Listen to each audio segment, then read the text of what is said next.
Hello everyone, welcome back to Powerful Nothing and Magic the Gathering Cube podcast. I'm your host Dan, and as always, I'm joined by James. James, how are you doing this week? Yeah, I'm doing great. We're going to talk about some cube cards from 10 years ago, which is just my favourite thing, you know? We are, yeah. The current hotness in the world, or by that I mean the hotness from about a month ago, was that everyone was comparing images of themselves and such with things from 2016, so from 10 years ago. So in today's episode, we're going to do that, but we're going to look back at the MTGO Vintage Cube from 10 years ago and compare it to today, how it's changed, and what we can learn about how Cube has changed, but also how we can apply that to cubes in terms of making cubes either faster or more powerful, or on the flip side, if we want to go back to a time where cubes weren't so efficient, this will be helpful for that, and also it's going to let us reminisce about some cool cards before we delve into Ninja Turtles. Before we jump into the episode, please consider giving the podcast a like, a thumbs up, and a 5-star rating. All that really helps us out. Also, a link to all the cubes we talk about will be down in the show notes below, and we're also going to try and read out any card that isn't a cube staple or isn't the most obvious. But for every card we do mention, there will be a link to a card gallery, which will have a nice shiny picture of every card we talk about today, if you want to look at that as we are talking about them. And also there'll be time codes if you want to jump around. So, yeah, as I kind of touched on, James, this, I'm not going to say is an indulgent look back for nostalgia, but I did just enjoy looking at the 2016 cube. Like, there's a lot of very cool cards and a lot of cards that I miss playing with in there. Like before we jump into the episode, did you have a similar feeling, James, when you had a look at the cube? Because this would have been around the time you got into Magic, if I'm not mistaken. Oh, yeah, for sure. You sent me some notes over, and I got like a third of the way through the notes and then just looked at cube cards from 2016 for like 20 minutes. It was great. This for me was when I was really into this cube. It was a ton of fun. I think Vintage Cube around that time as well had the appeal of it wasn't up very often or for very long. So it kind of felt like an event when it was there and you got to go and play it for a couple of weeks, you know, and that was cool. Whereas now it's up all the time. Which is good. I'm not against that, but it is a different vibe from them when it was, I was like, it's up for 2 weeks. I'm going to like clear a couple of evenings in my calendar, and what I'm doing on those evenings is drafting Vintage Cube. You know? Yeah, exactly. Or to kind of like to set the scene as well of where kind of like we are in 2016 with this cube. It is a very different time to now. Like as James has mentioned, like now there's the MTGO Vintage Cube, there's the Arena Powered Cube. One of them is, it's fair to say, like on average, one of them is up most of the time. Like you can power cube now digitally as much as you want, and we get a lot more quicker feedback on cards. One thing we'll definitely see when we flash ourselves back to 2016 is that the cube was only really up around Christmas time, as James has mentioned. Like up until this point, the Vintage Cube on MTGO was known as the MTGO Holiday Cube. Like the version we're comparing it to today is the cube that was live 10 years ago. So it was live for Christmas, so end of 2015 into the start of 2016, and this is the first one that's actually known as the MTGO Vintage Cube. Before this, it was the Holiday Cube. Now it's the MTGO Vintage Cube.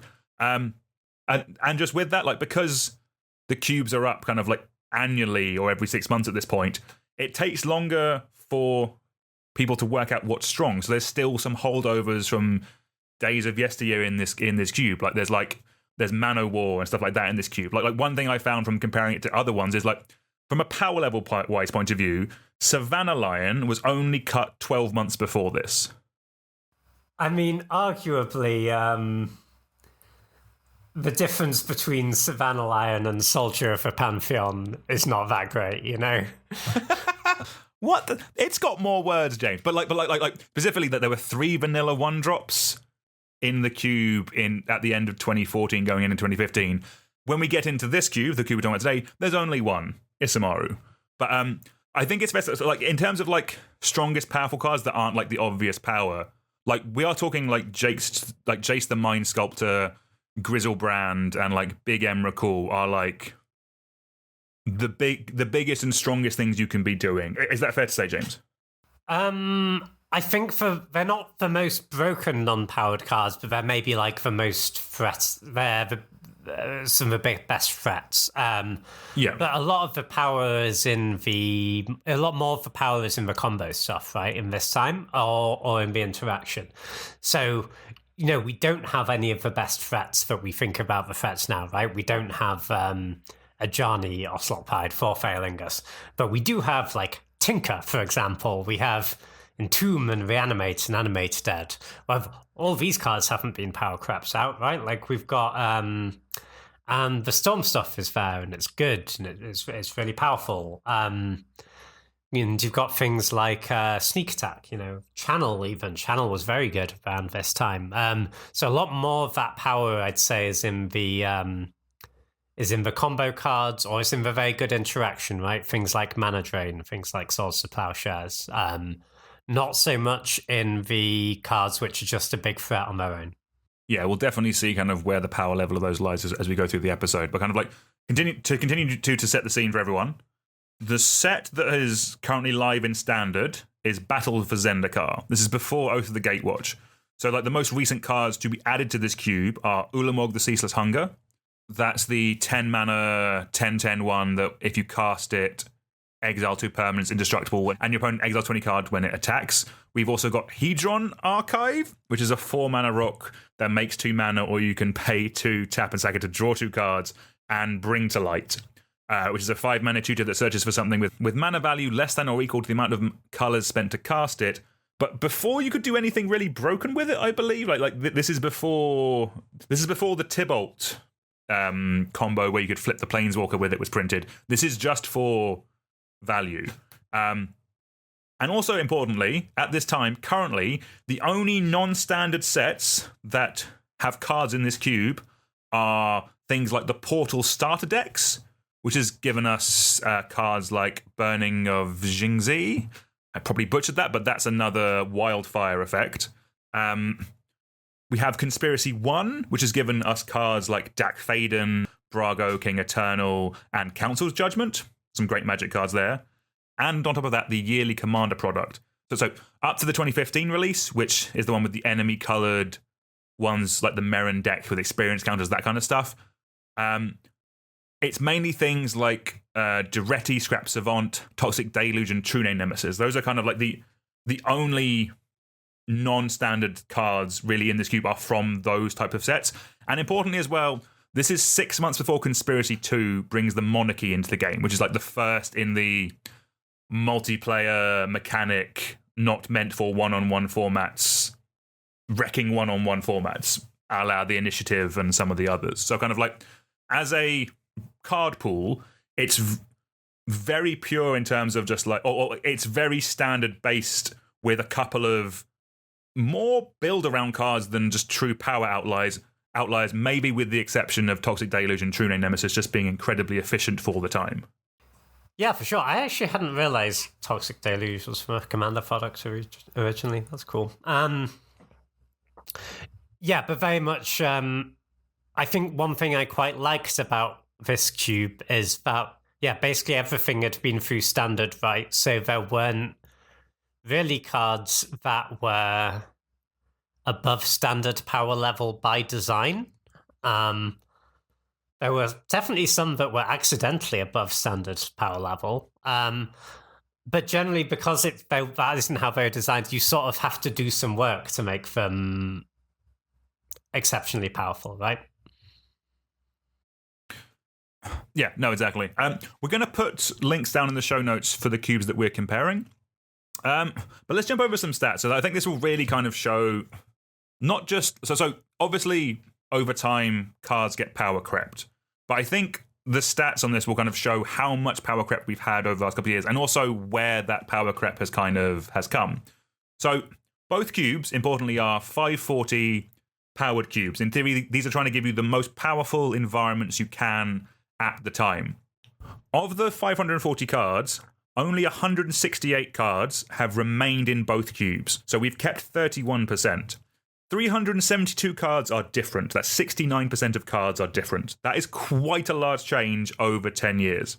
But yeah, of those 168 cards that have remained the same, it's wild that only 29 of them are creatures. Yeah, that's kind of crazy, and then I mean, it kind of checks out, but also like a bunch of those creatures are going to be, like Gristlebrand and Emrakul and stuff, which are not actually meant to be casting anyway. But yeah, I mean, you look at the, especially the cheap creatures in this cube, like,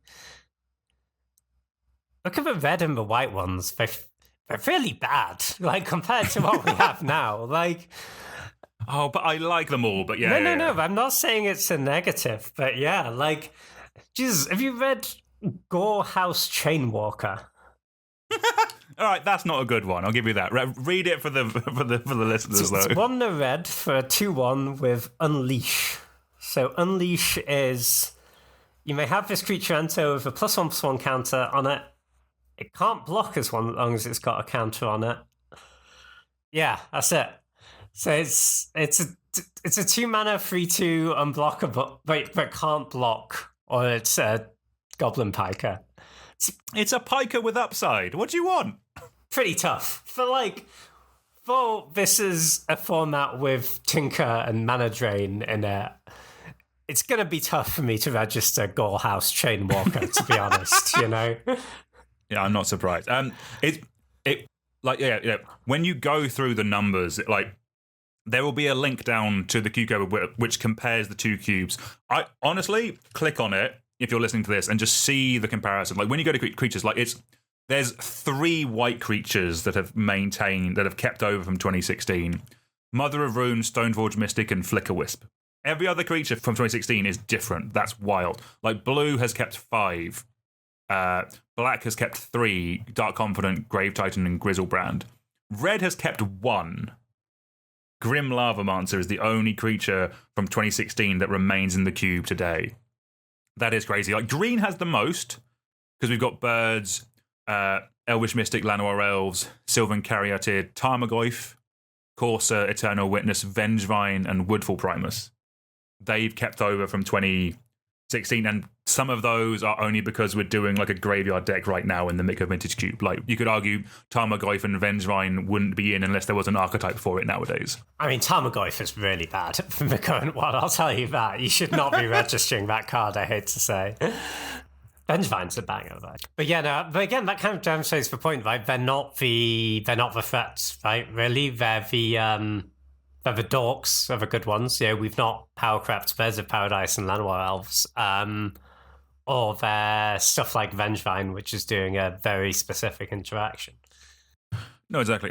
Things definitely pick up when you look at the non-creature spells, however. Like, of the changes, 139 non-creature spells are the same in the 2016 cube to the version today. Yeah, what that's telling us is that, as we talked about, the creatures have got dramatically better. Like, the fact that we're keeping 1 red creature means that in the last 10 years of Magic, we have had 31 better red creatures printed than in the 20 years before that. That shows you where the focus has been, I guess, more in the last decade. Is that fair to say, James? Oh yeah, for sure. I mean, you look at the red creatures, and some of them we have. But Stormkirk Noble, for example, we have multiple better creatures printed than that every set now. We have commons that are better than rare, yeah. Yeah, Stormkirk Noble is single red 1/1 vampire. Can't be blocked by humans. Could be relevant. Whenever it deals combat damage to a player, put a counter on it. So it's a 1/1 that gets bigger if they can't block it. Oh no, they played a 2/2. My whole game plan is undone. We get 1 mana 2/1s at common or uncommon nowadays. Yeah, it's kind of tough, isn't it? Talking of, Fire Drinker, Satyr, and Jackal-Pup are in this cube.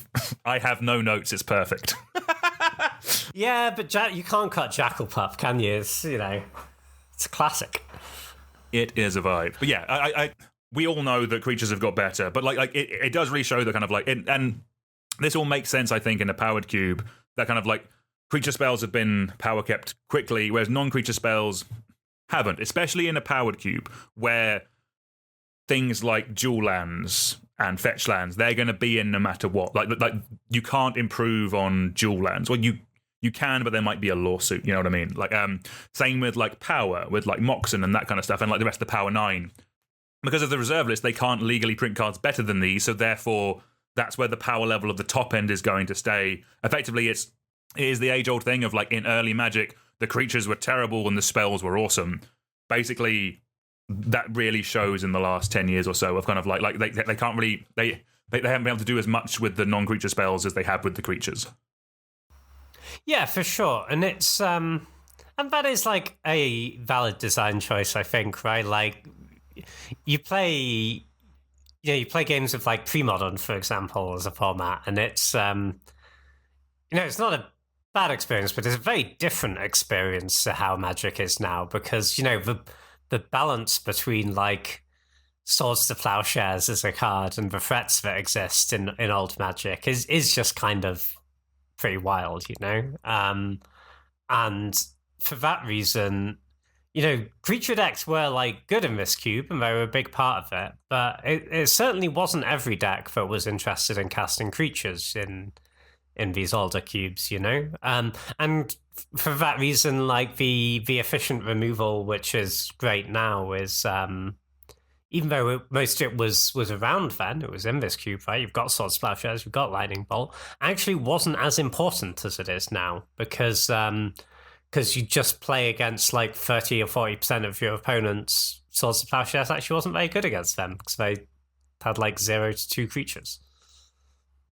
Yeah, it definitely feels like so there's less slots for that cheap efficient removal in this cube as there is in the modern cube, because again, you don't have to answer as many or as many threats early. Like cards like Oust and like Aether Spellbomb have really gone up in importance the last couple of years as ways of answering threats, but they don't need them in this cube because the threats aren't good enough to warrant going as deep as Oust in my 1-drop removal, if that makes sense. Yeah, for sure. And it was the 1 and 2 mana cards just weren't killing you that quickly, Like, it was threatening if they went 1-drop into 2-drop into 3-drop and you hadn't done anything, then yeah, you'd die. And, like, for that reason, the red and the white decks were still good in this cube. But their 2-drop wasn't killing you on its own, Well, not very quickly. And the things that were big threats and could kill you on your own, those cost 4 and 5 mana in this cube. And that's why, so if you wanted to lean more on the I'm going to play some interaction and then kill you with 1 threat, because that threat cost a lot more, it meant that things like signets were really powerful. There's a point of this cube where I was really happy like first picking a signet, and they're just like borderline unplayable now, actually, and like in actual powered cube, right? You might put them in your artifact decks, but most decks aren't interested. Whereas in this cube, turn 2 Signet, turn 3, say, Jace the Mind Sculptor, or your turn earlier on your Glenlendra Archmage, for example. These were the cards that actually mattered. Or even you look at things like Oracle of Moldiah. Like these are the high impact cards of the cube. Right? They just didn't exist at the cheaper mana cost. The cheaper cards were either trying to overwhelm you by playing a bunch of them, or they were setting up for your later stuff. No, definitely. I think that's really highlighted when you compare the curves of the cube. I think let's do that now. So, in general, the curve of the cube between 2016 and 2026, the curve of the 2016 cube is much higher. So, like, I'll read out some averages just to kind of give an example. So, the average cost of a white card in the 2016 cube is 3.17 CMC mana value. In 2026, it's 2.85, so it's dropped, and you see that across the board. The mana value on average in every color has dropped. In colorless, it's plummeted. It's like 3.66 down to 2.34 in 2026, which basically means that every card on average is over a mana cheaper. in colourless. The colourless one specifically might be partly to do with the number of Eldrazi in the old one, though, to be fair. True. There are like there are 6 colourless cards that cost 10 or more, which is gonna affect the mean quite a lot. But the overall point absolutely stands. Yeah, it's you did just have a lot more time in these older cubes, right? Yeah, definitely. Like, it definitely felt the older cubes were slower. You had more time to do your thing. I think that's also shown in terms of like the number of card types that you see in the cube. So like comparing the two, like the number of creatures is actually pretty the same. There was 204 creatures in 2016. There's 203 in 2026. The big drop is in 2016 there was 35 planeswalkers in the cube, which feels so many. In 2026 there are 21. That is noticeably less. That's a big drop in terms of the number of planeswalkers. The other thing as well that's instance is comparable. Sorceries did drop by 11, just showing that instant speed interaction is more important than sorcery speed interaction. Artifacts are similar. Enchantments, however, there are 10 more enchantments in 2016 as there are in 2026. And most of those enchantments that have been cut are I'm not going to say do nothing enchantments, but they are cards that come in and don't affect the board. It's kind of showing us that cards have to be doing something immediately. You have to be getting your value out of them straight away. You have less time in 2026, whereas in 2016, you had time to uptick your Planeswalker to get a bit of value, to play an enchantment and not die as quickly. That's kind of like, it's just a different play pattern, basically. Yeah, for sure. Like 2016, right? I could go turn 3 Awakening Zone, turn 4 Opposition, and how would they ever win, you know? Awakening Zone, for those who don't know it, 2 and a green enchantment. At the beginning of your upkeep, you make a 0/1 colorless Eldrazi spawn that you can sack for a colorless mana. If you don't know what Opposition does, on the other hand, go back and listen to all of our episodes. Everyone should know what that card does. I'm not reading it. It's a very strong card that James likes. But one area that I think is worth touching on where there has been a big rise since 2016 to 2026 is lands. In 2016, we had 68 lands in the cube. Now we have 103. So basically a fifth of the cube, just under, is now lands. And that isn't just fixing. Like, in 2016, we had duels, shocks, fetches, and then they had check lands and temples. Now, running temples in any cube is a choice. I think we can agree we can do better. But in 2026, we now have more of a mix of lands. It's not a full cycle of everything. Like in 2026, we have like fast lands, we have surveil lands, we have canopies, we have the ones that tap for 1 color or tap for 2 if you have like one of the colors in play, like the ones from Aether Drift, for example. And on top of that, we also have triomes. We have more options for lands. Aggro has got more options of untapped lands, which is a very big deal for the aggro decks. And we can fix all our colors because of triomes. I think that's very important. We've seen that, like the 4-color soup decks are becoming much more of have become much more of a thing over the last decade because we have more options with lands. But also, there's just a higher density of utility lands. There's more utility lands run in the cube nowadays than there was back then. Like, we still have some of the really powerful ones, like Ancient Tomb and Bazaar of Baghdad, that were printed many, many years ago, but we're just seeing more of them being run. But also things like Urza's Saga, like Talon Gates of Madara, like Starting Town, Prismatic Vista. We've just generally seen more like 5-color, better versions of Evolving Wilds printed over the last like decade as well, which has just added to the land count and just generally made the way you think about your decks and the colors of your deck. It's going to be drastically different in 2016 than it is in 2026. Like, what do you think about that, James?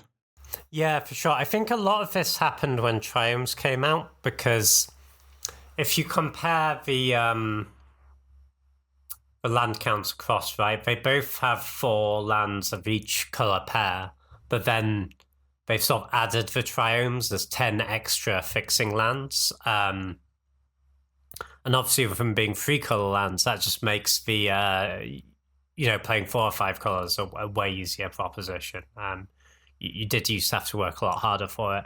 Although I think the thing that kind of counteracted that a little bit was because the signets were so good in Cube. And that sort of spots you some fixing, you know?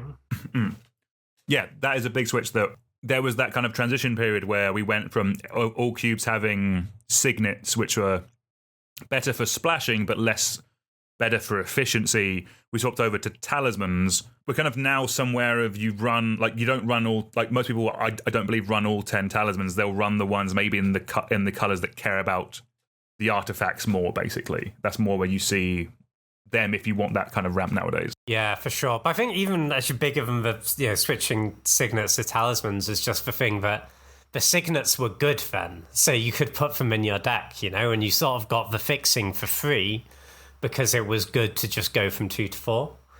Whereas now 2 mana ramp just is not something you can be running most of the time. It's like there are exceptions to that, especially in the artifact decks, but your average deck just doesn't want a 2 mana rock. So and because they're not well positioned cards in the cube, you actually sort of lose access to all of that fixing, you know? No, definitely. I'd agree. I think let's touch on some of the decks now, like diving into what we have. So let's run through some of the decks of yesteryear that aren't really as supported anymore. If they are, they're just nowhere near as strong, or they're not in the higher powered level cubes. So mono green ramp is a thing we've talked about a bunch on this podcast, where in 2016, I think this deck is probably still fine. It was in powered cubes for longer than it was meant to, but I think in 2016, the mono green ramp deck that's trying to ramp and cheat something big into play, I think is probably still fine here because you do have power outliers like Channel, like Natural Order. These are good ways of cheating big things into play. That is probably about as fast as anything else apart from like the Nutso Reanimator deck. So my gut, and because of the colorless aspect of Channel, meaning you can bring in like Emrakul and Ulamog and that kind of stuff, and there are so many creature tutors here that put stuff into play. There's Green Sun Zenith, Genesis Wave. That's not a tutor, but it does the job. Eureka puts things into play. Natural Order puts things into play. I'm assuming Primal Command does. I'm not going to read that again. Tooth and Nail, Oath of Druids. These are Pattern of Rebirth. These are all cheating creatures into play. Green does seem quite good at that in this cube. Yeah, it can cheat creatures into play. It can also just make loads of mana and cast giant creatures. It was a good strategy at that point. It goes bigger than all of the fair decks, and you can't normally kill the green deck quickly enough with your little creatures because the little creatures aren't good enough. So yeah, the mono green ramp was very good in this cube. There was a massive difference between mono green with a Craterhoof Behemoth and mono green without a Craterhoof Behemoth. Because yeah, you have lots of ways to make lots of mana, you have lots of ways to access it, and basically Craterhoof Behemoth killed them the turn you cast it, and all the other ones killed them the turn after you cast it if they hadn't dealt with it. So that was a huge difference in within the mono green decks, was whether you saw that card. But yeah, no, it was a strong strategy. The role of Mana Dorks is pretty different in these old cubes, right? It's not so much about casting your 3-drop on turn 2. It's more about playing a bunch of them and casting your 8-drop on turn 5. Yeah, I think that sums up massively. And like that's one of the main things that's affected mono green is that the payoffs aren't 8 mana anymore. They're like 3 or 4 and that kind of stuff. And other colors have access to them, basically. So that's why this traditional elf overrun doesn't work as well. Another deck that I'm a big fan of, I'm glad that it's in my old boarded cube and is still hanging around here, is the Wildfire deck. So it's Wildfire, fantastic card. We kind of mentioned it when I was talking about Burning of Jangi earlier. They both are effectively the same thing, of 4 red sorcery. Each player sacrifices 4 lands, then Wildfire deals 4 damage to each creature. The gimmick here is you ramp this out as early as possible. You have, but also you have a bunch of artifact ramp. So you reset the game. Think of this like an Armageddon, but you have artifact mana, so you can still cast spells afterwards. Basically, that's kind of the gimmick here. I love this deck. I'm glad I can still play with it in a cube, but like this must be kind of like towards the end of this deck being viable in cube, James. Yeah, the Wildfire deck was really cool. I really liked that one. I wasn't like amazing, I think, by this stage of the cube, but you could still make it work, you know? Planeswalkers were the other big thing with Wildfires as well. This is a very Planeswalker heavy cube, as you said, and kills most of the creatures. It doesn't kill Planeswalkers. Nice, that's a good point. And yeah, this is still in the era of people remembering the World Championship decks with some of these cards. So that's why some of these will still be included and such as well for the nostalgia value. And because there isn't as much an efficiency debate, you can still have room for nostalgia cards in the cube at this point, I feel. Next up, I want to touch on like an Oars of Death and Taxes style of deck. Like, I'm assuming that's what it's doing because there are just so many black cards that come in and make players discard cards from their hand, or like when they deal combat damage to a player, make them discard from their hands. Like I'm looking at like Lifebane Zombie, 1 black for a 3/1 with Intimidate. When it enters, target opponent reveals his or her hand. You choose a green or white creature card from it and exile that card. That's incredibly niche, but I'm assuming they thought this was one of the best 29 black creatures in Magic at the time, so therefore it must have a place. Like you also have cards like the classic like Hypnotic Spectre. We have like Mesmeric Fiend and Gatekeeper of Malakir, one that I've not seen for a long time. Black for a 2/2 with Kicker for a black. When it enters the battlefield, if it was kicked, target player sacks a creature. Like there's a lot of this kind of like trying to control the board with your creatures, if that makes sense. Kind of like make him discard that kind of stuff. Which I guess kind of, what do you think of this kind of build? Like it might flow into the next deck we're going to talk about a little bit, I'm guessing. But what do you think about these creatures in that kind of shell of like muck around with your opponent's resources type deck? My memory of these are mostly pretty bad, honestly. Like I think the black removal and discard was really good. The reanimation stuff was really good. I never liked the cheap creatures that much. I mean, Dark Confidant was good. Pack Rat was okay. The rest of them have a lot of nonsense, don't they? Like, you know, Vampire Nighthawk is a cool card. Don't get me wrong, and it's an absolute banger. 3 keywords, but this is. When talking about how the resistance is power level with today's Vintage Cube, but this is still a very powerful cube. You know, this is a cube with which can the spells are really good. So I always struggle with the idea of playing something like Vampire Nighthawk. Like it would be okay if it was in white or red, right? Because you can. That's part of the strategy is play a bunch of cheap creatures and kill them quickly, but black doesn't really have that. Like there aren't enough aggressive ones to really make something work, I think. So I think with this, so I've looked back at previous versions of the cube before the 2016 edition that we're talking about, and it does seem like it's in this weird spot of time in 2016 where beforehand there was like the mono black aggro, like Carnophage and Vampire Lacerator were in like the previous year's edition. This is definitely a period where they're not sure what to do with black. Because like this is sort of around the sort of time where this is just after mono black was the deck in standard, where you had like Grey Merchant of Asphodel. So there isn't it's in this weird place where there's like leftover aggressive creatures, leftover mono black devotion creatures, and not really a way of like I think the way they're trying to pull it together is the next thing I want to talk about, which is stacks. So there's these cards that we've mentioned that are kind of like removing your opponent's threats or mucking with their hand, as well as token makers in white, and some in black with like things like Ophiomancer. And then you have cards like Liliana of the Veil, Braid's Cabal Minion, Smokestack, and the Abyss, which is not a card I've seen in a while. I'm going to read the Abyss. Actually, you know what? I'm going to read the errata to the Abyss because this is an old Magic card. So the Abyss is 3 and a black for a world enchantment. which is different. You can only ever have one world enchantment in play. At the beginning of each player's upkeep, destroy target non-artifact creature that player controls of their choice. It can't be regenerated. So what do we think about... So stacks... A lot of people miss stacks. It definitely feels like something that's been power crept over time. Like these kind of strategies don't work nowadays, I feel, because most people are getting the value immediately.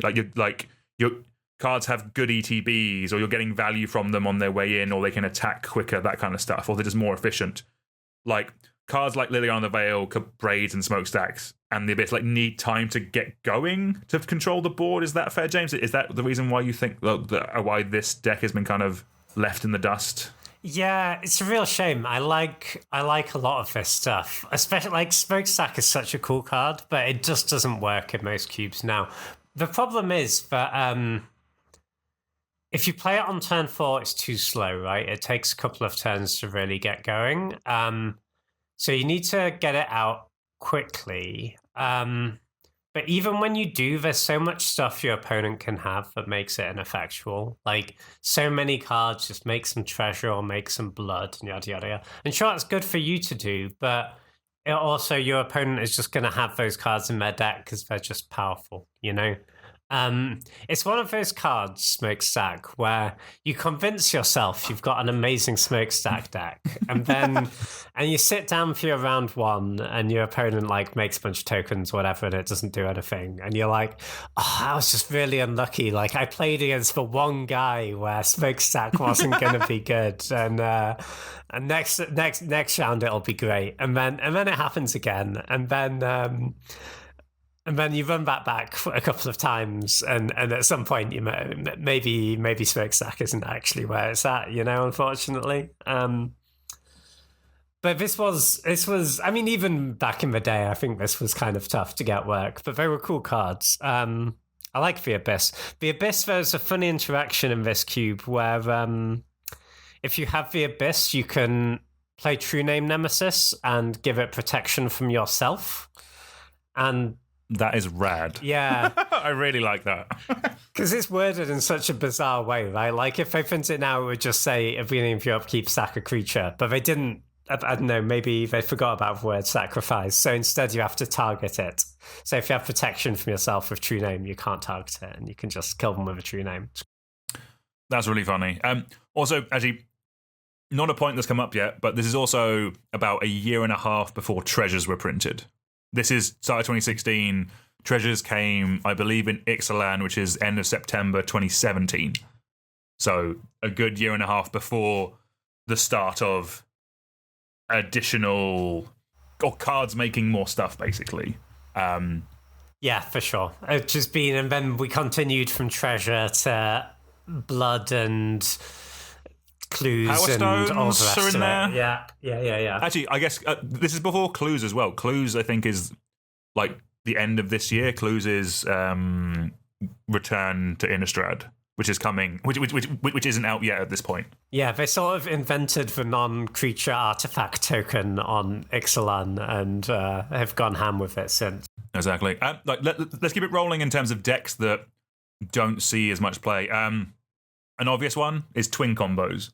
Splinter Twin, I think, is one of the better things. Or from my experience of playing on this time, Splinter Twin was a real deck. It was very strong. It was great at this time. It's just been crept out of cube nowadays. Again, it has a place in cubes, but it doesn't have a place in powered cubes. Like, from your memory, James, how good was Twin at this time? Yeah, it was really powerful. It was because it didn't ask for many deck slots. You just got to play blue and red good interactive spells. You killed all their creatures. You had some permission, and then Twin was the you tapped out and now you're dead. And you could play like a good blue-red control deck anyway, but the regular blue, if you didn't have the Twin stuff, you sort of had to be able to deal with everything, Whereas Twin just lets you close the game on just orders of magnitude quicker, and it means they have to respect it, right? And they have to keep mana open. And you can often fight through and kill them anyway. Yeah, it was really powerful. It doesn't really work anymore. Part of the issue is we mentioned earlier that the removal wasn't as important back in the day, creature removal, and now everyone just has so many creature removal spells in their deck that it's much easier for them to fight something like Splinter Twin. Plus, yeah, like the other things you can be doing for 3 or 4 mana are just so much more impressive now, right? Yeah. But like, you don't need to be putting cards like Deceiver Exarch and Splinter Twin in your deck, which only do something in combination, when you could just be putting Broadside Bombardiers and Gut in your deck. Yeah, exactly. And also just the thought of playing a 4-mana Aura in 2026 in a powered cube has 2-for-1 me more blatantly than I think ever. But yeah. Yeah, like still definitely one for lower powered level cubes, like or even like relatively high powered level cubes that just aren't running the most efficient, like that aren't running Broadside and like Gut and that kind of stuff. Like if you're just turning down the power level just a little bit, that means that removal isn't there. I still think Twin's probably going to be a solid deck. And if you like it, run it. Like Yeah, people will still draft it and have fun with it. Like it might not win as much, but like there's plenty of people in our play group that if I put Twin back in my unpowered Vintage Cube would still draft it because they like it. And that is important for play groups as well. I'm pretty sure the last version of my powered cube we drafted still has Splinter Twin in. Tight. But it Yes, let's go. was partly because I thought it was really funny to have your Pestamite untap a Time Vault, you know? Nice. All right, let's keep going. There's 2 more ones I want to touch on in terms of decks that have kind of been taken out. This one it's called Recurse Sack Pod. It's a creature value deck using Recurring Nightmare, Survival of the Fittest, and Birthing Pod. It is very much... It is grindy, slow value with creatures. Now, some of these, like Recurring Nightmare and Survival, are still in the MTGO Vintage Cube, but they're doing different things. They're not... It's not about... In this cube, it's more about like sacking, like evoking a Shriekmaw, getting the Shriekmaw back, killing another creature, sacking it, getting an Eternal Witness back, this kind of stuff, like replaying your threats. And like it's a grindy value mid-range deck. And if there's one thing the MTGO Vintage Cube is not, is grindy value mid-range nowadays. Like, would you agree with that, James? Yeah, for sure. It's I mean, it was always like not the tier 1 strategy, but it was definitely a thing you could make work, you know? You had these and this was more of the power was in this sort of creature a little bit, right? I think honestly though it was in some ways the mid-rangey stuff has got better in that because the cards stand on their own, that leads to a more mid-rangey game style, right? You can just be like, disrupt you, kill your thing, dress you, I've got a threat, the threat kills you, right? Whereas in Old Cube, you really needed to be doing something more powerful than that, you know? Because the threats weren't very good on their own. You needed something better than just kill your guy and then here's my free drop. It was, so you know where it used to be the adage of like the first trap in cube is draft a like green-black mid-range deck. Yes, you draft some creatures. Oh, you draft some ramp, you draft some removal, because these cards are independently good, and then you get destroyed by someone doing the broken thing. This is the peak of that time, I think. Exactly. Because like if you were casting creatures, you had to be about casting creatures from turn 1, you know, and killing them with them. Or your creatures had to be doing something very specific, like a birthing pod chain type thing. It couldn't just be like some dudes. And now it can kind of just be some dudes because the dudes are powerful enough, you know? Like, you know, here's a Psychic Frog. You don't need to do anything else. No, exactly. You've just played You've played a Psychic Frog. I should probably have worked out how far away in terms of days this was from Modern Horizons 3. Yeah. There's just a few other kind of packages or decks, kind of like Azorius is doing like a flicker thing, I think, in this. This might just be like the flavor of the month because you've had cards like Brago and Venser the Planeswalker printed, but like that does seem to be what kind of Blue is doing in this, like Blue White is doing, because like flickering a mana war is a strategy, I guess. You still see Azorius flicker in plenty of cubes. It's probably one of the more flicker and flyers are like the two go-to Azorius mechanics for a lot of kind of entry-level cubes and that kind of stuff. I'm assuming this was okay here, but not, again, if you're a blue-white deck in this cube, you probably want to be doing something a bit more broken. Yeah, I think it was kind of tough. I think the upgrade of 5 mana planeswalkers from Venser the Sojourner in 2016 to Teferi Hero of Dominaria is a pretty big gap. Yeah, that's a massive one. And then there's stuff that you don't see in high-powered level cubes, but again, other cubes are on it. Like there is some like life gain combos in here, which is fun. There's Archangel of Cthulhu, Kitchen Finks, and a Sack Outlet, which is infinite death triggers, infinite life, and an infinitely big Archangel of Thune, I think. Again, that's pretty sort of like it's like, again, it feels like it's in a place where somewhere recently Spike Feeder was in this. But there is a world where Archangel of Thune might just be the second best Baneslayer, and that's fine at this time, therefore we're running it. Yeah, and it's like something to set up with your birthing pod, right? Yeah, I think it's decent. Sort of the final one I would put on this list of decks that were there in 2016 and aren't there now. And I don't know if this is controversial, but I would kind of put Storm on that list. As we know it, yes. I would agree, because this is...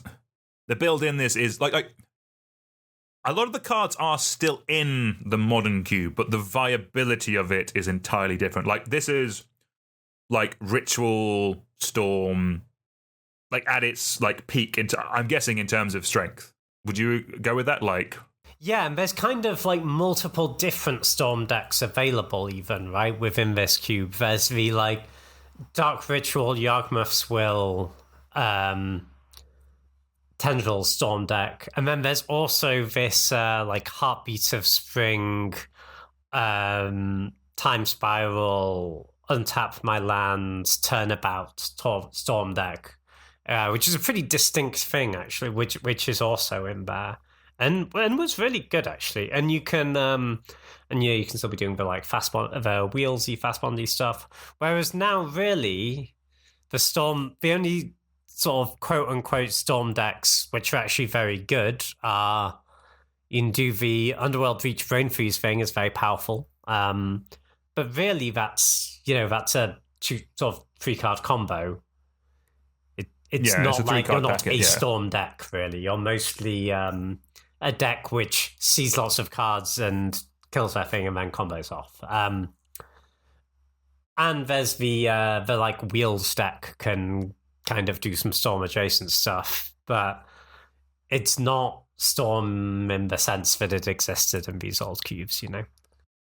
Yeah, it is a thing of like the versions that we were looking at. Both of them have Tendrils of Agony in, but I get the impression from the 2026 version, it's more fan service, I want to say. Like, yeah, that's the nice way I'm going to put it. It's more to appeal to people who like it and want to draft it, rather than there for efficiency and quality. Like, it's just like in 2016, it's going to be higher on the tier list compared to nowadays, where it's going to be lower. Yes, yeah, it's really tough to make the sort of non-brain freeze, non-hull breacher Storm decks work in current cube. You really need sort of quite a compact. This is the set of cards which I'm going to kill you with. Whereas in the old cube, it used to be very much you could just get an engine where you generate so much mana and cards that it's kind of it's not actually that important what you were killing them with, you know? Like, it can be, even if you missed on the storm cards, it could be really janky stuff, you know? It could be like, and have a Palinchron and a Heartbeat, and that's going to be infinite mana, and then I'm going to, like, cast Villainous Wealth for 25, and that's what's going to kill you, you know?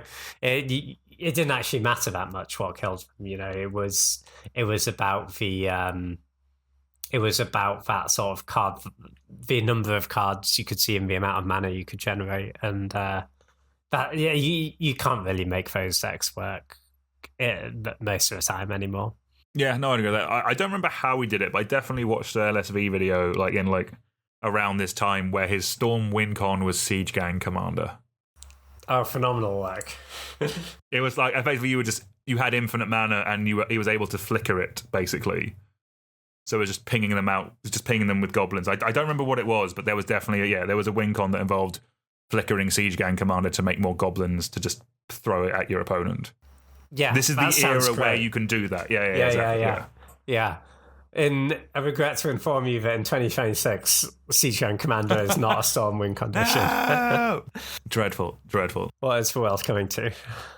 So those are the decks that kind of have been like effectively cut that we just don't see really anymore. There's a bunch of decks that I want to touch on that feel very different. Like we'll kind of run through these. Like the 2026 version of Mono White is alarmingly different. As we've mentioned, only 3 creatures remain. But this is the era where our Wincons are things like Armageddon and Ravagers of War, the things that get rid of lands, or we're running things like Spear of Heliod or Honor of the Pure, like 1 white creatures you control get +1/+1. Like we're in this era of Mono White. Like we're actually in the period of time before they realized that Gideon Ally of Zendikar was a good card. Because it's been released, but it's not in the cube, which is kind of funny. I would make that change if I were them. But Mono White I'm going to say it's more white weenie than Mono White as we know it today. And by that I mean we are going turn 1, Kithian, turn 2, Mardu Woe Reaper and Soldier of the Pantheon, then play a Lord effect and hope we get there that way, or blow up the lands and stuff, rather than Failure, Ocelot Pride, all this kind of really, really good value, if that makes sense. Yeah, the big difference between how white decks played then and now is, then you generally wanted to be mono white or very close to if you can, and you weren't as interested in playing a long game. The white decks now, the white creature decks, can really grind. You know, they are not necessarily disadvantaged going into a longer game versus the interactive decks. Whereas at this point, if you played against a blue deck with your white weenie deck and it was turn 6 or 7 and you didn't have an immediate route to killing them, it was probably going to go poorly for you, you know, because you just weren't going to be able to keep up with that card draw. Yeah, and you also didn't really have a top end. Like, it's like Hero of Bladehold is like the most aggressive thing you can do. The 4 mana 3/4 with Battle Cry that when it attacks, you make 2 soldiers. There's a Cloud Goat Ranger, if you want that. Jesus. When was the last... I think the last time I played a Cloud Goat Ranger, I'm guessing, was a Peasant Cube. Yeah, it's kind of a tough thing to get bolted, isn't it?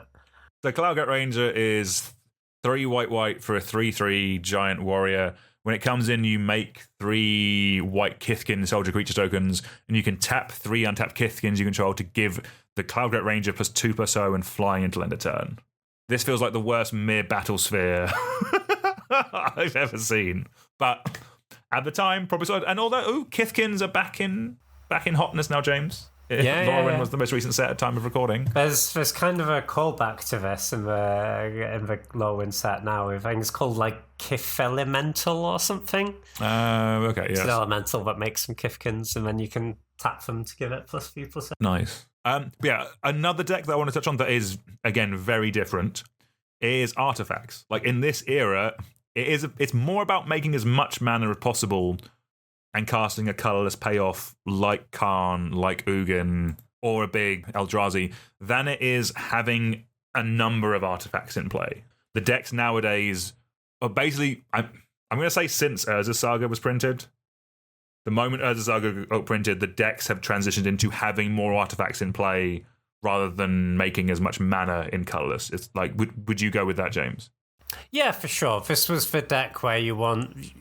I mean, all the decks wanted signets on 2, I mean, except for the aggro decks. But this deck really wanted things like 1 Power Stone and Thran Dynamo. You wanted to get to a lot of mana very, very quickly. There were a bunch of different stuff you could do with that. Upheaval was probably at its best here. That was a very, very powerful card. Maybe one of the best things you could do with the artifact decks. So Upheaval is the 4 blue sorcery, return all permanents to their owner's hand. But what you do want to do with this, you don't want to cast this when you have 6 mana. You want to cast this when you have 8 or 9 mana. And you're going to float a bunch of land mana, cast Upheaval, play a mana rock, post Upheaval, tap it, play another mana rock. And then you're going to pass the turn to your opponent. They're going to play like 1 land, discard to hand size, and you're just going to be so far ahead on mana that they can't really do anything. So that was really good here. The Wildfire stuff, as you mentioned, was really good in the artifact decks. But yeah, you could even do stuff like Mindslaver was cool. Yeah, there is actually the Mindslaver combo is in here, like Mindslaver with Academy Ruins. Is that infinitely control their turns? Yes, yeah. You take the next turn, then you put Mindslaver on top with Academy Ruins, and then you do it again. That was a lot of mana, folks. It's 6, so 6 to play Mindslaver, 4 to crack it is 10.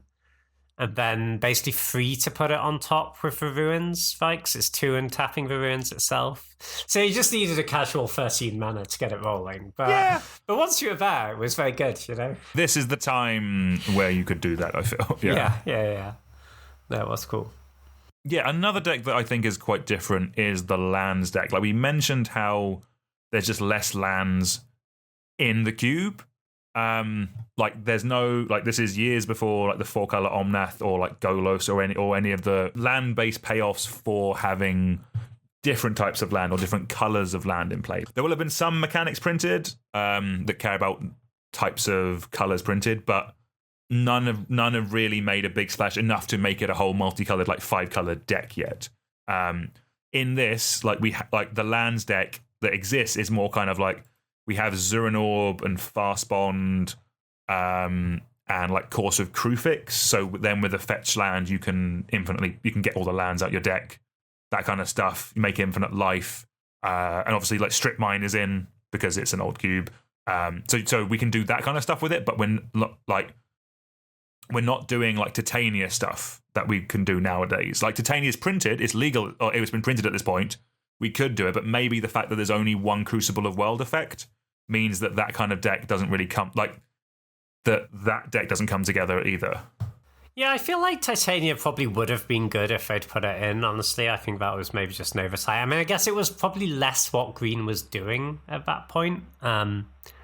It was more about casting giant stuff, but it's... Yeah, the other thing with the land stuff, though, was that at that point of time, just Crucible Strip Mine was kind of enough on its own, right? You could just grind them out of lands with that because the cheap stuff wasn't killing you that quickly. I guess that's the other wink on for the white deck I forgot about, I have done that, actually, yeah.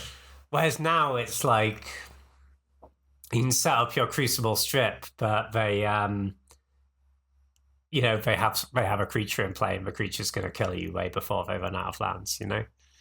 No, I'd agree with that. This last one leads us on to another topic point I did want to touch on, is that kind of like some of the color pairs, it has what I would describe as generically good cards rather than cards telling you to do something or leading you down a route. Like they get like, this is before Dominaria as a set, and that was the kind of the set where they really kind of nailed down like gold bordered cards are signposts, which is like not as much of a design decision that the Vintage Cube has gone down as much.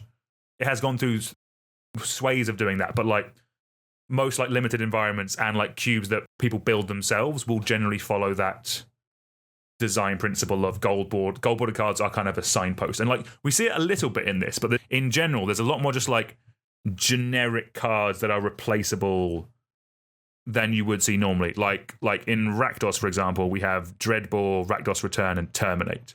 Like Golgari is Abrupt Decay, Maelstrom Pulse, and Pernicious Deed. Like in cubes nowadays, we do not have the room for just generic cards that we could get in the monocolored. Like we're not going to run Abrupt Decay, or like we're not going to run all of Abrupt Decay, Maelstrom Pulse, and Pernicious Deed. We might run one of those, but we'll just give black more options, if that makes sense. Like this is definitely a period of time where just like, I don't want to say they didn't know yet, but it's like from a design principle point of view, we're still fine giving generic cards the gold rather than using gold as like a, here is some cool, powerful stuff. But maybe that is that is what Magic looked like. But on the flip side, this is also a world before Modern Horizons, Commander, all this kind of stuff. So, yeah, I mean, I think one of the things that the Vintage Cube has always done fairly well is that the color pairs aren't sort of a narrow, predefined thing of this is what this color pair is doing, right? It's always been pretty open-ended. Like, you know, even now, like, what's Zamir doing in the MTGO Vintage Cube? Right? It can do a bunch of stuff, you know? It can be a mid-range deck, it can do some lower-C stuff, it could be a reanimator deck. I think that is also true of the old one, but but yeah, I think the general point about the gold cards being pretty generic is kind of true. And a lot of them are not even, you know, super powerful, right? There's, you know, you look at like the Selesnya ones, for example, like there's a Khazali Pride Mage and a Dromica's Command. It's like Mirari's Wake's a cool card, but it's not.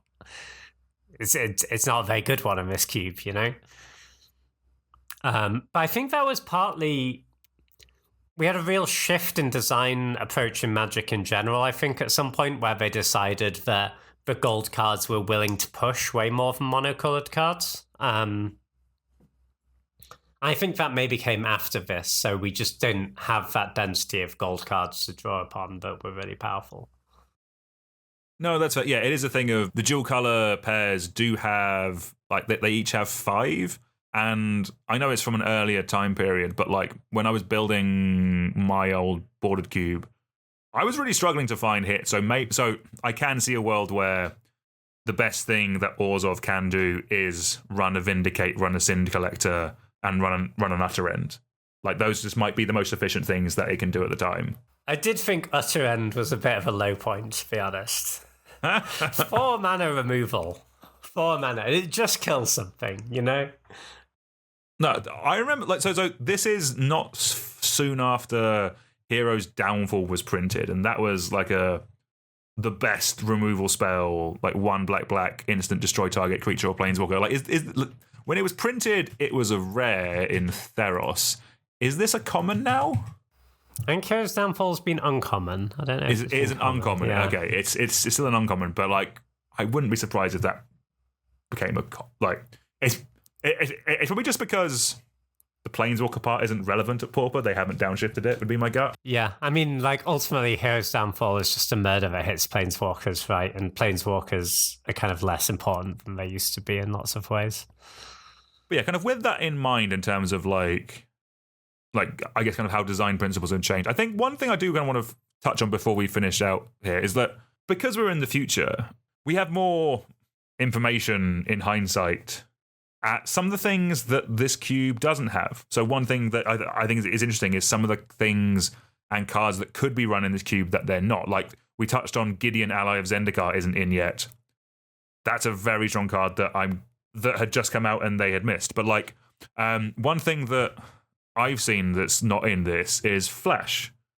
And Flash really is an archetype that's kind of like come to the fore the last like 5 years or so.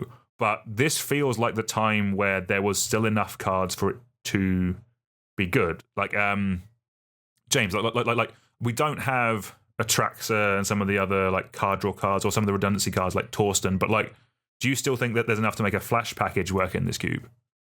Oh yeah, for sure. I mean, we've got Woodfall Primus, which is already kind of a best one, right? Is already in, and we've got because it's not just flash rate. We've also got Sneak Attack, which works with similar stuff, and that's in. And Worldspine Worm is there. They could certainly put in Flash and Worldspine Worm. I think it'd be very, very good. I think that'd be good. Yeah, and like the classic one with Flash was Protean Hulk, which has too many different lines for me to kind of think about. But I know that, because of the recur sack pod stuff, there's we probably have a lot of elements. Like effectively, you go and get the gimmick with Protean Hulk is you flash it in, and on turn 2 you can go assemble your 3-card combo pieces, like with a Blood Artist, a sack out, and like something else that kills them. That could be a bit too niche. But getting value stuff is kind of what decks in this cube are doing, so maybe there's a world where Protean Hulk is okay. But I think specifically, like adding a Flash and a Worldspine Worm, I think you probably got a deck because Woodfall Primus is already in. Yeah. I think Protean Hulk is kind of tough in cube because I want to put my Flash in my like sneak attacky reanimatory combo deck, right? I don't have small creatures to go and get, they're not there. I don't want to also have to run a Murderous Redcap and a whatever, and it's kind of tough also that you even if you do all the work and you have like a little Hulk pile to go and get in your Flash deck, but then you've drawn one of the pieces or it's gone to exile or something, and then all of a sudden your Hulk doesn't do anything.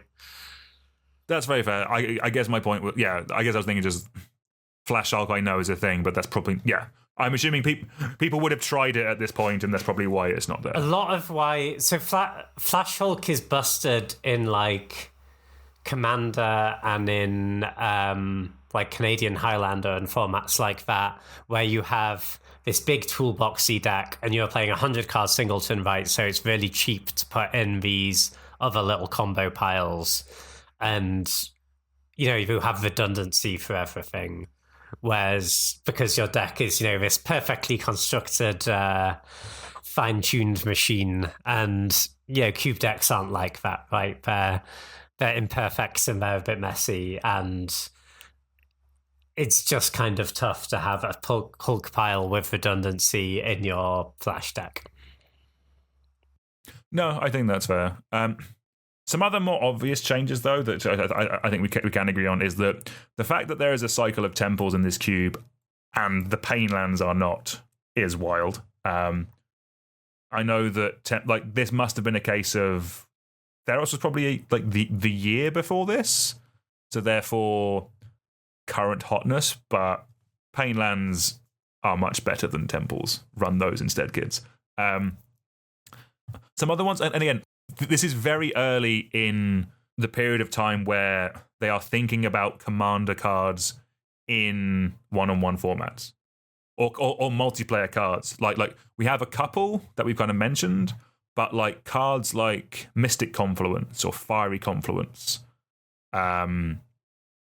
they are both legal at this point. And I think this very much feels like the period in time where they are kind of like, those are big, expensive spells for Commander. Why would they be good in a one-on-one format? And then you try them, and it's like, okay, damn, these cards are actually quite good. This feels like kind of an inflection point between, like, there's only been a little bit of Commander product at this point, or a little kind of non-standard product getting printed. It's about to ramp up a lot. But this feels kind of like the time where kind of like they haven't noticed or aren't fully testing those cards yet. Or because I guess to an extent, like they're not being tested in standard. They're not being like they're not like maybe they're being played in Legacy at this point or Vintage or something like that. Like maybe that's where they're getting their data. But like effectively, we're not at a point in time where decisions are being made as quickly because people aren't testing these cards in cube formats yet. Whereas nowadays, if there's a commander card printed, like we will do a set review on it. We will look at the lists and we will just work out if we think it's good or not, and if it is, we'll test it, like that kind of stuff. Whereas at this point, that isn't how they're thinking, I guess. Yeah, for sure. Although they had much fewer sets to keep up with back in those days, so I think they should have worked harder, you know? I'll be honest with you. At this point where it's like 4 sets a year, that is a dream of content creation. I would still be doing weekly deck techs, I reckon. Yeah. or still doing more regular content if the release schedule was that and it was nicer to keep up with. I think the other thing that's interesting that you could do with this cube would be quite a big departure with the 2016 one. But because I don't want to say the problem, but one of the oddities of the vintage cube back in those days, right, is that blue is just way stronger than the other colors. Blue actually has 10 more cards than all the other colors in this cube as well. Yeah, which kind of checks out. And I think one approach you could do is lean into that even more, you know? You could just say, okay, everyone wants to draft blue. Blue's like, the blue cards are all bangers all the way down. We're scraping around with the other colors, putting in Lifebane Zombie and whatnot. What if there are just 90 blue cards and 60 of the rest, and you say, okay, everyone wants to draft blue, or more people want to draft blue, there's more good blue cards, let them, and, we don't have to pad the other colors as much then, keep all the good cards from the other colors, but the other colors do all, have a few stinkers, and it kind of feels like they are scraping the barrel a little bit with some of them. It does, and I think that's, for me, that's one of the charms of this cube. And part of that is looking back on it with rose-tinted glasses, is that, not every card is in its final form, if that makes sense. Like, you don't have the most efficient card to run. Like there are weaknesses in colors, which I think is quite nice. Like this, it's like I touched on it earlier, but yes, red has the aggro deck, but you're running Jackal Pup and Fire Drinker Satyr and Zergo Bell Striker into your Sulfuric Vortex, and you can still win games with that, but it's not as efficient. Yeah, I mean, it was really a burn deck at that point. It wasn't that the creatures were going to kill you. It was that my Jackal Pup was going to get in 4 damage, and that was more than the 3 damage that my Rift Bolt does. So sometimes Jackal Pup is better, But, it was very much I'm going to draw this many cards in the game. If they all do 3 damage to you, you'll die, That was a lot of what Red was doing.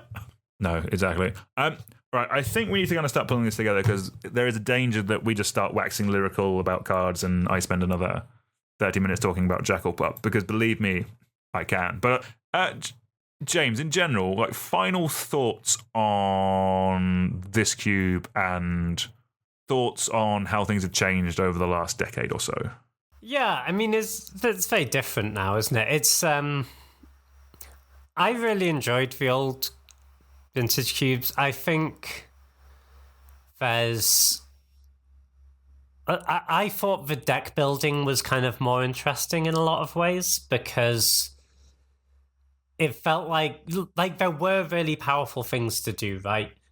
And though you could go way over the top and you could do busted stuff, but you kind of had to work for it a little bit more because the cards weren't busted on their own,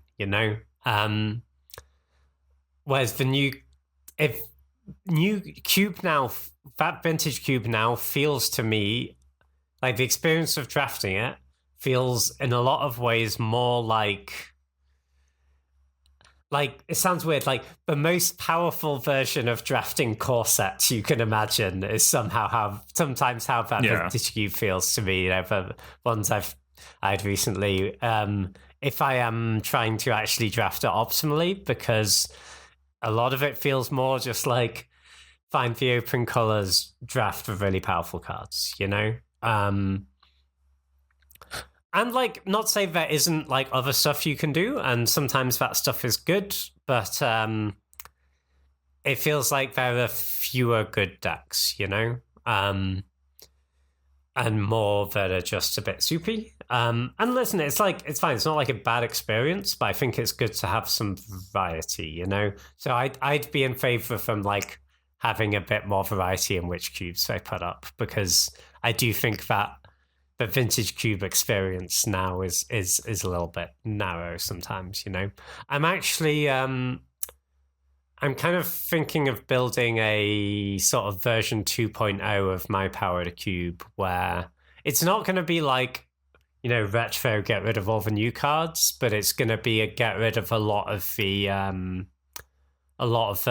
powerhouse Modern Horizons cards, like the Forfeilingus and the Psychic Frog and all those, and kind of try a bunch of the cards that have come through Standard in the last 10 years that haven't really, you know, had their moment in that cube because it's been a bit Modern Horizons dominated, you know? No, definitely. And like, I think for us who, like, this is... Looking back on this, is like, this is the period when I got into Cube, when I first started playing Cube, like in like paper and such, and like a lot of what we talked about is through the rose-tinted goggles. And like, I don't want people to think that like I or James are being like super negative about like the, like, we're not like old men shouting that kind of, oh, the new Cube is rubbish, and if you like it, you're wrong. It's not that at all. It's what I think it kind of shows is that the point of the MTGO Vintage Cube is to be the most powerful cube. And as cards have got more efficient, the speed and the complexity has risen. But what it's meant is that there's now all this room underneath it. Like 10 years ago, if you said you were doing a cube, it was highly likely you were doing a version of the powered cube that we're talking about. Nowadays, if you say you're going to do a cube, it's like, ooh, what cube are you going to do? Are you going to do a pauper cube, a unpowered vintage cube, a slower cube, a more like niche or a build around cube, or like an ornithopter cube, for example? Like it's basically the MTGO Vintage Cube fills the point of being the most powerful cube, but I think there's now more room underneath it for the environments that we want to make. Whereas at the time, it kind of catered to a little bit of everyone.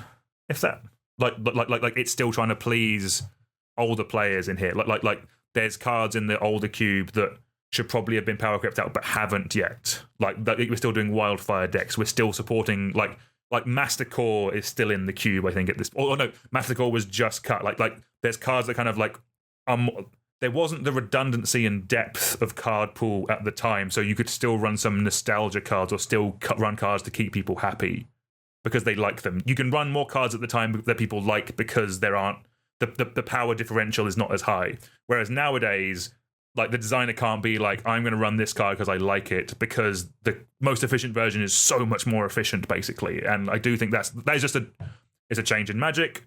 Neither one is correct, but the fact is that you can proxy up the old one. Like the lists exist online. If that's one of the nice things about the world we live in now, is like we have the resources to go back and rebuild these environments if we want to, or change them, make them what we want. And that's kind of one of the things we want to talk about and look at today. Yeah, for sure.